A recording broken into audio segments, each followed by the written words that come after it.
दोस्तों, Sri Lankan cricket team का दौरा पाकिस्तान के बाद भी बांग्लादेश क्रिकेट बोर्ड पाकिस्तान में टेस्ट सीरीज खेलने पर नाज़ुक नखरे दिखा रहा है, जिसका कहना है कि वो पहले टी20 सीरीज के लिए टीम भेजेंगे और उसके बाद ही टेस्ट सीरीज से मुतल्लिक कोई फैसला किया जाएगा।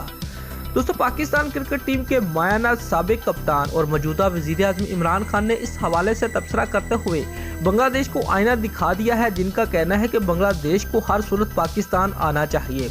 उनका मजीद कहना है कि मैंने उन्हें ये याद करवाना चाहता हूं कि किस तरह हमने बांग्लादेश को वनडे, इंटरनेशनल और टेस्ट स्टेट्स हासिल करने में मदद की थी।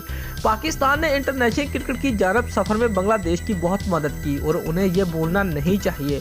उनका मजीद कहना था कि मुझे उम्मीद है कि दुनिया को अब ये एहसास होगा कि पाकिस्तान में दोबारा इंटरनेशनल क्रिकेट खेली जा सकती है और जो कुछ 10 साल पहले यहाँ हुआ था, हमने इससे बहुत कुछ सीखा है और अब क्रिकेट के रोशन मुस्तकबिल के लिए आगे बढ़ने के लिए पूरी तरह तैयार हैं।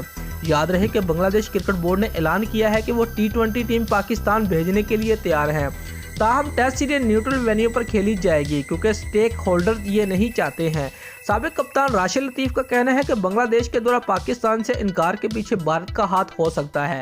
उनका कहना था कि बांग्लादेश का दौरा पाकिस्तान भारतीय क्रिकेट बोर्ड के लिए मुश्किलात पैदा कर सकता है क्योंकि टेस्ट सीरीज में पाकिस्तान की कामयाबी का इम्कान रोशन है और ये आईसीसी टेस्ट चैंपियनशिप में पाकिस्तान और भारत के मोबाइल पॉइंट्स का खला मजीद कम कर देगा। भारत ये बिल्कुल भी नहीं चाहेगा कि आईसीसी को इस मामले में मुदाखलत करके बांग्लादेश का दौरा पाकिस्तान यकीनी बनाना चाहिए।